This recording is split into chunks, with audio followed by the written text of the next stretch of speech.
हाय, आजच्या ह्या व्हिडिओमध्ये आपण एक नवीन पद्धतीचा लेआउट बघणार आहोत। हा लेआउट कसा आहे तर इथे जिथे तुम्हाला स्क्रीनवरती दिसते की असा वरच्या साईडला एक बॅकग्राऊंडला इमेज असेल आणि त्याच्यावरती असा एक सेक्शन असेल जो की पाठीमागच्या इमेजवरती ओव्हरलॅप व्हायला आहे। ठीक आहे, ह्याला जरासं मुद्दामनं आपण झूम आउट करून बघूया। ओके, असा पद्धतीचा तो सेक्शन असणार आहे। ओके, मग आता आपण आपल्या डिझायनिंगला स्टार्ट करूया। सगळ्यात पहिल्यांदा आपण आपला नियम बघितला आहे की पहिल्यांदा कंटेंट ॲड करून घ्यायचे आणि मग नंतर आपण डिझायनिंगला स्टार्ट करतो। त्यासाठी मी इथे ऑलरेडी एक पेज तयार करून घेतलं आहे। ओके, आपल्याला इथं कंटेंट ॲड करायचे आहेत। ओके, मग आपण काय काम करू, इथं माझ्या सोयीसाठी मी फॅन्सी हेडिंग घेतो आहे। या फॅन्सी हेडिंगमध्ये हे कंटेंट आपण कॉपी करू, हे कंटेंट आपण इथं पेस्ट केलं आहे। त्याच्यानंतर ही जी सेकंड लाईन आहे ही आपण कॉपी करू आणि ही लाईन इथं आपण पेस्ट करू। आपल्या दोन लाईन्स कॉपी पेस्ट झाल्या। ओके, आपण ह्याला पहिल्यांदा फक्त कंटेंट ॲड करून घेऊया आणि नंतर मग आपण एक एक गोष्टी पुढच्या करून घ्या। हा आपला पहिला सेक्शन म्हणजे पहिली रो झालेली आहे। त्याच्यानंतर ना इथे ही जी आहे ही इमेज आहे। ठीक आहे, ह्याला आपण जर राईट क्लिक करून जर open image in new tab जर बघितलं तर इथे ही आपल्याला अशी इमेज दिसेल। ओके, ह्या इमेजला आपण सेव्ह करून घेऊ आणि आपापल्या कंटेंटमध्ये वापरू।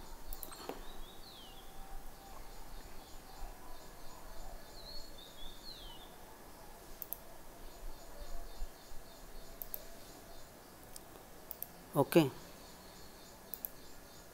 मग ही इमेज आपल्या आता डाउनलोड करून झालेली आहे। आपण काय काम करू, प्लस इथं आपल्याला इमेज मॉड्यूल लागणार आहे म्हणून आपण इमेज मॉड्यूल घेऊ। इमेज मॉड्यूलमधून आपण ती जी फाईल आता आपण डाउनलोड केलेली आहे ती आपण ब्राउज करू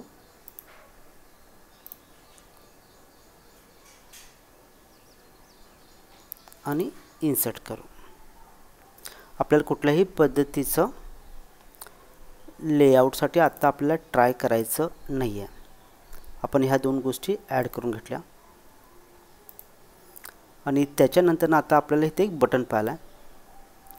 ह्याचं मी टेक्स्ट कॉपी करतो आणि इथं आपण एक ह्याच्यानंतर आपल्याला एक बटन पाहिलं आहे। आपण बटन घेऊया आणि ह्या बटनवरती आपण असं काहीतरी टेक्स्ट टाकलं आणि आपण ह्याला सेव्ह करू। ठीक आहे, बघा स्टेप 1ला आपण पहिल्यांदा काय केलं, हा कंटेंट ही इमेज आणि ही गोष्ट आपण बेसिकली करून घेतली। ठीक आहे, आता ह्या सगळ्या गोष्टी जर आपण क्लिअरली बघितल्या तर पहिली गोष्ट म्हणजे ही जी काही रो आहे ही बेसिकली कडपासून स्टार्ट न होता ह्याचे कंटेंट मधून चालू होतात। म्हणजेच काय, आपल्याला ह्याच्या सेटिंग्सला जायचं, रो ऑप्शन्स, आणि रो ऑप्शन्सला रो विड्थ जी आहे ती आपल्याला ह्याला बॉक्सला टाकायची आहे। आपण ह्याला बॉक्सला टाकली आणि आपण ह्याला सेव्ह करू। ओके, त्याच्यानंतर ना ह्याच्यातले जर कंटेंट जर आपण बघितले, हे कंटेंट सगळे कंटेंट हे सेंटरला आहेत म्हणून आपण काय काम करू, ह्या रोला जाऊ आणि ह्या रोच्या स्टायलिंगमधले सगळेच कंटेंट आपल्याला सेंटरला पाहिलं म्हणून आपण इथून सेंटरला करून घेतले। ओके, म्हणजे आपले कंटेंट सेंटरला झाले। आता बघा ह्या दोघांच्यामध्ये अंडरलाईन नाही आहे, पण इकडे जर बघितलं तर आपल्याला अंडरलाईन आहे। मग आपण काय काम करू, अल्ट्राला येऊ।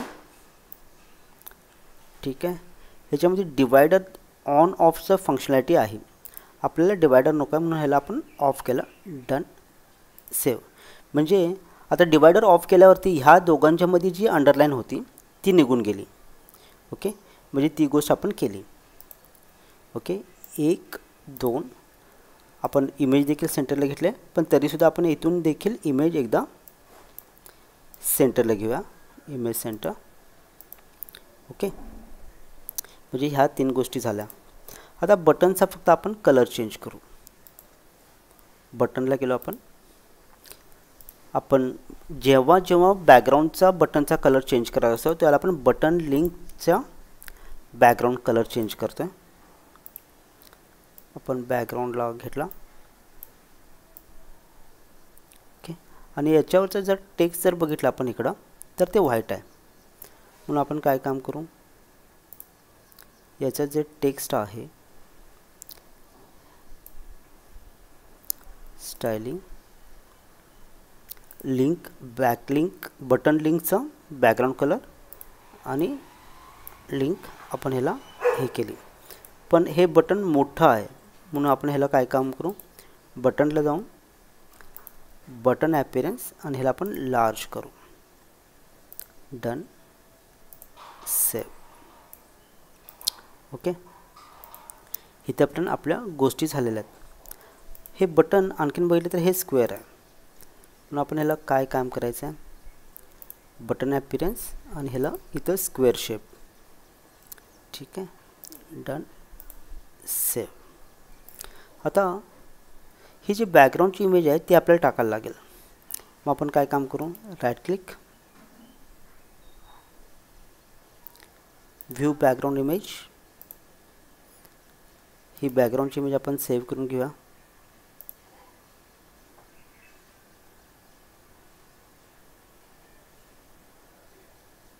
आपण याला डाउनलोड्समध्ये सेव्ह करू आणि आपल्या डिझाईनमध्ये वापरू. आता ही बॅकग्राऊंडची इमेज आहे, ही आपल्याला बेसिकली कुठे इन्सर्ट करायला लागेल, रोला जायचं, सेट स्टायलिंग, बॅकग्राऊंड आणि बॅकग्राऊंडला इमेज द्यायची आपल्याला. अपलोड, सिलेक्ट फाइल्स आणि ही बॅकग्राऊंडची इमेज आपल्याला ब्राउज करून इन्सर्ट फाईल URL आपण ही इमेज आपण ह्याच्यावरती टाकली. ओके, आता आपण ज्याला इमेज टाकली त्याला आपल्याला लक्षात आलं की अरे ह्याचा कलर ओरिजिनल डिझाईनमध्ये तरी व्हाईट आहे आणि आपला ह्याचा कलर जो आहे तो ब्लॅक आहे. मग आपण काय काम करू शकतो बघा, प्रत्येकाला जाऊन एकतरी आपण सेट करू शकतो. ठीक आहे, मग आपण प्रत्येकाला जाऊनच सेट केलेलं बरं पडेल. ठीक आहे, नाहीतर ह्या पहिला रोला देऊया. ओके, ह्या रोला जाऊ आपण, styling, font, colour is white. आपण ह्याचा कलर व्हाईट चेंज केला. आता सगळ्यात महत्त्वाची गोष्ट चालू होते. ठीक आहे, बघा आता इथं वरच्या साईडला एवढं स्पेस दाखवते, ती स्पेस इंटरनल स्पेस आहे, याचा अर्थ ते पॅडिंग आहे. म्हणून आपण काय काम करू, इकडे येऊ, स्टायलिंग, ह्याच्यामध्ये पॅडिंगला जाऊ आपण. टॉपला आपल्याला कधीही पर्सेंटेजमध्ये द्यायचं असते आणि आपण जरासं पॅडिंग देऊन बघूया 9 आणि आपण ह्याला जरासं इन्क्रीज करू 10, 11, 12 फॉर एक्झाम्पल. नंतर एक्झॅक्टली किती येते आपण बघू, पण तात्पुरतं आपण एवढी स्पेस ह्याच्यामध्ये करून घेतली. ओके, त्याच्यानंतर ना ही स्पेस झाल्यानंतर ना आता आपण आणखीन काय चेक करू, ह्याचा फॉन्ट साईज. त्यासाठी आपण इथून हे टूल घेतलं, फॉन्ट निंजा,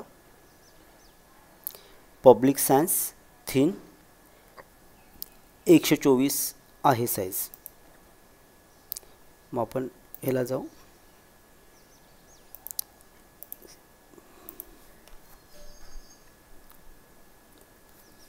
पब्लिक सायन्स. ठीक आहे, font size is 124 pixels. Okay, font size is 124 pixels and colour is white.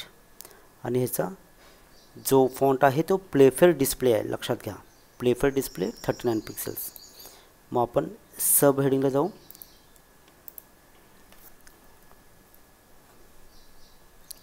Playfair display and 39 pixels.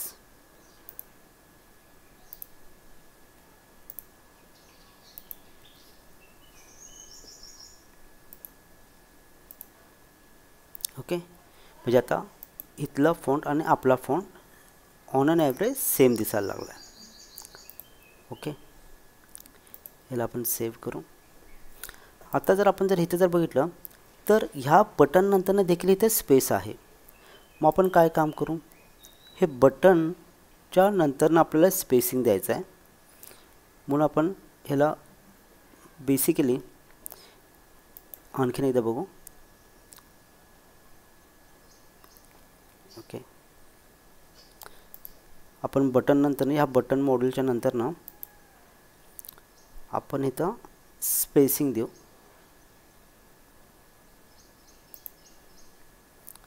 बटनच्या बॉटमला आपल्याला ते स्पेसिंग हवं आहे.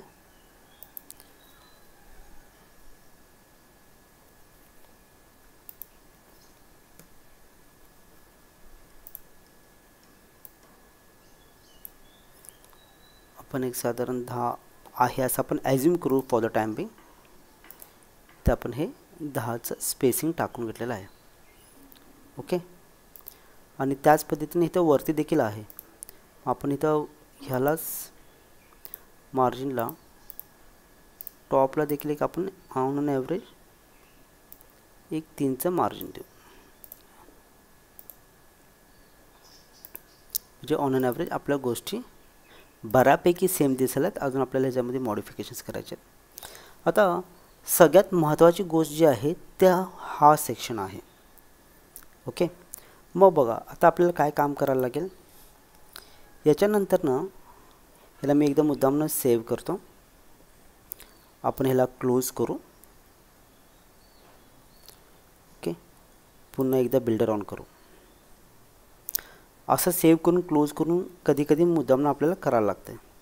मग ह्याच्या खालच्या साईडला आपल्याला एक रो जी की 3 कॉलम्समध्ये डिवायडेड असेल अशी आपल्याला रो घ्यायची आहे.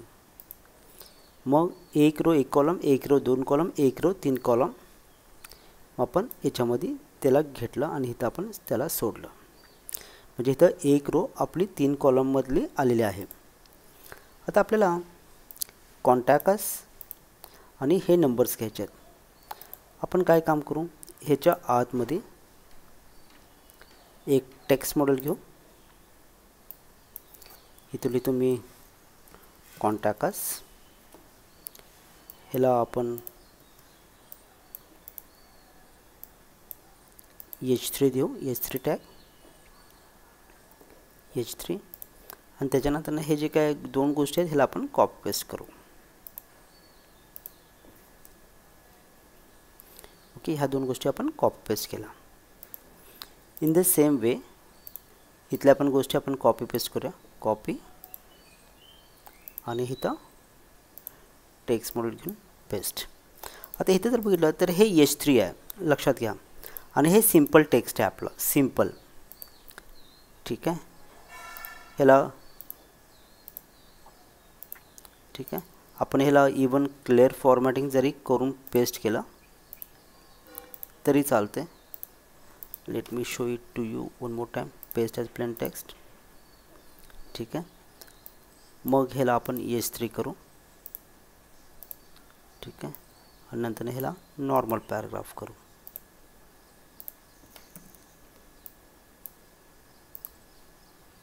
H3 आणि ह्या ज्या काही गोष्टी आहेत ह्या नॉर्मल आहेत. ओके, तशाच पद्धतीनं आपण ह्याला लोकेशन घेऊया. Text module, paste as plain text. एकदा एंटर मारू. Location is going to be H3. ठीक आहे, ओके. म्हणजे इथले जे काही कंटेंट आहेत ते कंटेंट आपले इथं बऱ्यापैकी आलेले आहेत. ओके, आता आपल्याला काय काम करायचं आहे, हे जी रो आपण घेतलेली ज्याच्यामध्ये आपण 3 कॉलम्स केलेले त्याचं आपल्याला बॅकग्राऊंड व्हाईट करायला लागेल. मग आपण ही जी रो सब रो आहे ह्याला आपल्याला याचं बॅकग्राऊंड जे आहे ते आपल्याला व्हाईट करावं लागेल. ओके, बॅकग्राऊंड व्हाईट केल्यावरती प्रॉब्लेम काय झाला की आपलं टेक्स्ट दिसत नाही आहे. म्हणून मग हिने काय काम केलं, बॅकग्राऊंड व्हाईट असल्यामुळे हिने ह्याचा टेक्स्ट कलर ब्लॅक घेतला आहे. मग आपण काय करूया, फॉन्टला जाऊ आणि फॉन्टचा कलर आपण ब्लॅक करू. ओके, म्हणजे आता आपल्याला आपले कंटेंट दिसायला लागलेत. त्याच्यानंतर आणखीन काय आहे की याच्यामध्ये वरच्या साईडला एवढे स्पेसिंग आहे. मग आपण काय काम करू, याचं जे काय पॅडिंग आहे, पॅडिंग आपल्याला टॉपवरून पाहिला आहे आपण एक साधारण 3%. ओके, 2. ओके, ठीक आहे, 2% इज ओके. आणि बॉटमला देखील आपण 2% पॅडिंग देऊ. ओके, ह्याला आपण डन करू आणि सेव्ह करू. आता ह्याच्यामध्ये जर आपण बघितलं तर याच्यामध्ये हे जे काही कॉर्नर्स आहेत ते राऊंडेड आहेत. म्हणून आपण पुन्हा ह्या रोला येऊ. हे जे कॉर्नर्स जे आहेत ते कॉर्नर्सला नेहमी आपण 10 पिक्सेल्सच राऊंडेड देतो. त्यामुळे आपण ह्याला 10 पिक्सेल्स दिलं. आणि इथं जर बघितलं तर त्याला शॅडो देखील आहे.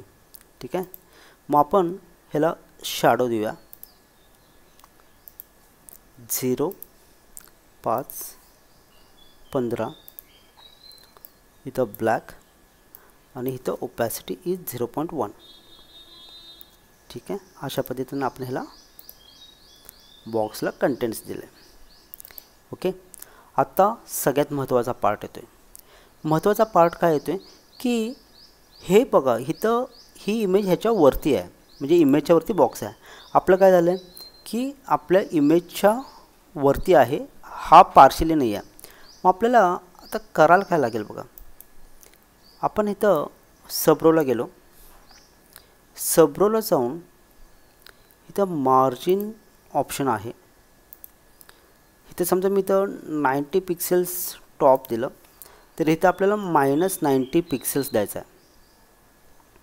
ठीक आहे, बघा इथं जर आपण निगेटिव्ह मार्जिन दिलं नाही हां तर इथं फक्त असं होत जाईल. पण आपल्याला काय काम करायचं आहे, आपल्याला बॉटमवरचे जे काय मार्जिन आहे ह्या रोचं बॉटम मार्जिन जे आहे ते -90 करायचं आहे, जेणेकरून ते वरच्या साईडला आलं. डन आणि सेव्ह. ह्याला एकदा क्लोज करून घेऊया. ओके, म्हणजे आपल्याला अशा पद्धतीने झालं. आता एक गोष्ट लक्षात घ्यायची की ह्याला आपण काय केलं, पहिला मार्जिन दिलं +90 टॉपवरून. ठीक आहे, आणखीन एकदा दाखवतो आपण, इथं बघूया. आपण ह्याला मार्जिन 90 दिलं, टॉपवरून 90 मार्जिन. हे जर आपण काढलं, ठीक आहे, हे जर आपण काढलं, ठीक आहे, इथं तर हे असं होतं. ठीक आहे, म्हणून आपण काय केलं, आपल्याला ओव्हरलॅप सेक्शन करायचं असेल, ठीक आहे, तर इथं आपण -90 केलं. पहिल्यांदा एवढंच लक्षात घ्या. ओके, -90 हे आपण केलं. ओके, म्हणजे -90 हा सेक्शन केल्यावरती हा वरती आला.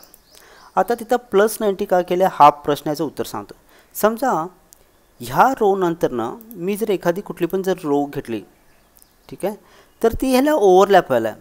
कुठल्या सेक्शनला ओव्हरलॅप व्हायला, ह्या सेक्शनला. त्यामुळं इथं डाटा ॲडिशनसाठी खूप जादा गोंधळ होतं आहे. म्हणजे याच्यामध्ये समजा मी इथे एखादं टेक्स्ट मॉडेल घेतलं तरी पण ते गोंधळ होते की ह्याच्यावरती जायला लागलं आहे. ठीक आहे, ह्याचा हा गोंधळ होते. तो गोंधळ होऊ नये म्हणून आपण काय करतो, ह्याला पहिल्यांदा आपण निगेटिव्ह मार्जिन दिलं आणि ह्याला वरती घेतलं. आणि याच्यानंतरची जी काही रो वगैरे येणार आहे ती अगदी प्रॉपरली आहे त्या ठिकाणी यावी, याच्यासाठी आपण इथं पुन्हा +90 दिलं. म्हणजे काय, त्यानं आपण रिसेट केलं थोडक्यात. ह्याला आपण एकदा सेव्ह करून क्लोज करू. ठीक आहे, सेटिंग सेव्ह झालं की एकदा चेक करू. मार्जिन +90 -90. ओके. आता ह्याच्यामध्ये आत्ता जर बघितला तरीसुद्धा ह्याला इश्यू आहे. ठीक आहे. मग आपल्याला ह्याला करता काय काम येईल की ह्याचा खालचा जो काही रो आहे ते आपल्याला ह्याच्या अजून खाली पाहिला. तर मी सिम्पली आपण ह्याला जाऊ. ठीक आहे. ह्याला आपण पॅडिंग. ठीक आहे. ह्याला इथं आपल्याला पॅडिंग तरी काय देऊन चालणार नाही आहे. मार्जिनला ठीक आहे इथून आपल्याला मार्जिन पण इकडून काय देऊन चालणार नाही आहे. ह्याला आपण इथं डन करू, सेव्ह करू. ओके. आता बघा, आता आपल्याला करायला काय लागेल, ही जी काय आपली मेन आहे, मेन रो. ओके. ह्याला जाऊन मार्जिन जी काय बॉटम आहे, आता आपल्याला फक्त ओव्हरलॅपचा सेक्शनचा इश्यू आहे म्हणून आपण इथं काय काम करू, बॉटमला आता बघा इथं जे ओव्हरलॅप सेक्शन होत होता त्याला मी अगदी बरोबर खालच्या साईडला घेतोय. ठीक आहे. बेसिकली मी ह्याला 10% दिला आणि मी इथं सेव्ह करतो. म्हणजेच काय की जो मगाशी सेक्शन ओव्हरलॅप होत होता, ठीक आहे, तो आता आपण एक्झॅक्टली खाली घेतला. कशाच्या खाली घेतला, ह्याच्या खाली एक्झॅक्टली घेतला. मग आता असा मला देखील प्रश्न आहे की ह्याला मग जे काय मार्जिन टॉपवरून 90 का दिलेलं आपण, कारण हे आपल्याला वरून 90 पाहिलं होतं आणि हे आपण -90 का दिला, कारण आपल्याला त्याच्यावरती पाहिलं होतं. ठीक आहे. म्हणजे बघा टॉपवरून आपण मार्जिन दिलेलं कारण आपल्याला इथून हे एवढं पाहिलं होतं. ठीक आहे. आणि ह्याला आपण एकदा क्लोज करू. ठीक आहे. आता हे खूप जादा व्हायलं आहे. हे जादा का व्हायलं आहे, कारण बघा मगाशी मी काय काम केलं की इथं देखील ह्याला बटनला दिलेलं, बटनला बॉटमला देण्याच्या ऐवजी ठीक आहे आपण याच्या रोला दिला सध्या. ठीक आहे. हे 90 पिक्सेल्स आहे, वरून मला 90 पिक्सेल्स पाहिला आहे आणि बॉटमवरून आपल्याला म्हणजे ह्या जर आपण जर रोला गेलो, लेट मी शो यू, सबरोच्या जर स्टायलिंगला गेलो तर आता आपण फक्त वरून 90, कारण वरून आपल्याला 90चा मार्जिन पाहिला आहे, ह्या बटनपासून आपल्याला 90 पिक्सेल पाहिला आहे. ठीक आहे. आणि -90 का दिला, कारण हे ह्याला वरच्या साईडला येऊ दे याच्यासाठी आपण दिला. ओके. आणि मग त्याच्यानंतर ना ही रो, ठीक आहे, ही रो ह्याच्या खाली यावी याच्यासाठी आपण इथून मार्जिन ॲडजस्ट केला. कशाचं मार्जिन ॲडजस्ट केलं, अगोदरच्या रोचं मार्जिन ॲडजस्ट केलं. हे जर मार्जिन जर आपण जर ॲडजस्ट केलं नाही, ठीक आहे, समजा ही जर रो, आता बघा ही जी लाईन दिसते ती इथं दिसते, समजा मी ह्याला जर 0 केलं तर ती इथं गेली, इथं तुम्हाला डॉटेड लाईन दिसत असेल. ठीक आहे. मग आपण हळूहळू वाढवू जाऊया, तुम्हाला ती डॉटेड लाईन खाली सरकलेली दिसेल. ठीक आहे. ती आपल्याला कधीपर्यंत घ्यायची आहे, जोपर्यंत ती त्या सेक्शनच्या खालच्या साईडला येत नाही तोपर्यंत आपल्याला घ्यायची आहे. ठीक आहे. जेणेकरून आपल्याला डाटा ॲडिशनला कधीही बरं पडेल.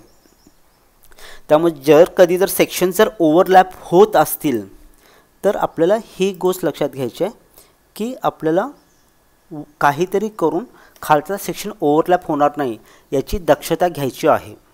आणि ते आता आपण कसं केलं, ह्याला निगेटिव्ह मार्जिन दिल्यामुळे त्याच्या खालचे सगळे सेक्शन्स वरती आले. ठीक आहे. ते वरती आल्यावरती आपल्याला त्रास होत होता म्हणून आपण काय केलं, तो वरती येऊ नये याच्यासाठी आपण तिथं मार्जिन प्रॉपर्टी टाकून ॲडजस्टमेंट केली. ओके. म्हणजेच काय, आता हा आपला ओरिजिनल सेक्शन होता, हा आपण केलेला सेक्शन आहे जो की सेम टू सेम त्याच्यासारखा दिसाला आहे. ओके. अगदी सेम टू सेम सेक्शन ह्याच्यामध्ये दिसत आहे की ह्यांचा सेक्शन आणि आपला सेक्शन. ठीक आहे. तर अशा पद्धतीने आपण सगळे सेक्शन्स तयार करतो, लक्षात घ्यायचं. ठीक आहे. काही थोडेफार प्लस मायनस असेल. आता फॉर एक्झाम्पल हे बटन आपल्यापेक्षा जरासं मोठं दिसते, मग ह्याला आपण काय काम करू शकतो आणि आपण ह्याला हे काम करू शकतो की ह्या बटनला यायचं, बटनच्या स्टायलिंगला, बटनच्या लिंकला, ठीक आहे. पॅडिंग आपण देऊया, पॅडिंग पिक्सेलमध्ये देऊ साधारण 20, राईटला 20, लेफ्टला 40 आणि राईटला 40, ठीक आहे.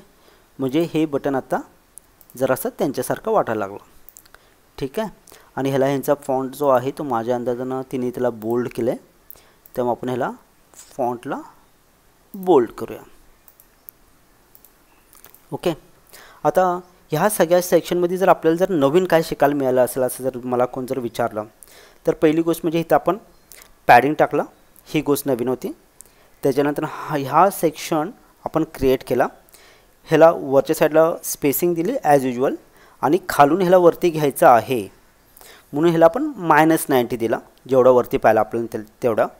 आणि याचा खालचा सेक्शन ह्याच्यावरती येऊ नये याच्यासाठी आपण ह्या वरच्या मेन रोला आपण मार्जिन देऊन अशा पद्धतीने ॲडजस्ट केले की ती रो ह्याच्या ॲटोमॅटिकली खाली येईल, ठीक आहे. तर आशा करतो की हा व्हिडिओ तुम्हाला अगदी व्यवस्थितरित्या समजलेला असेल. काही शंका असल्यास मला कधीही फोन करून विचारा, मला तुम्हाला मदत करायला आवडेल. Thank you very much.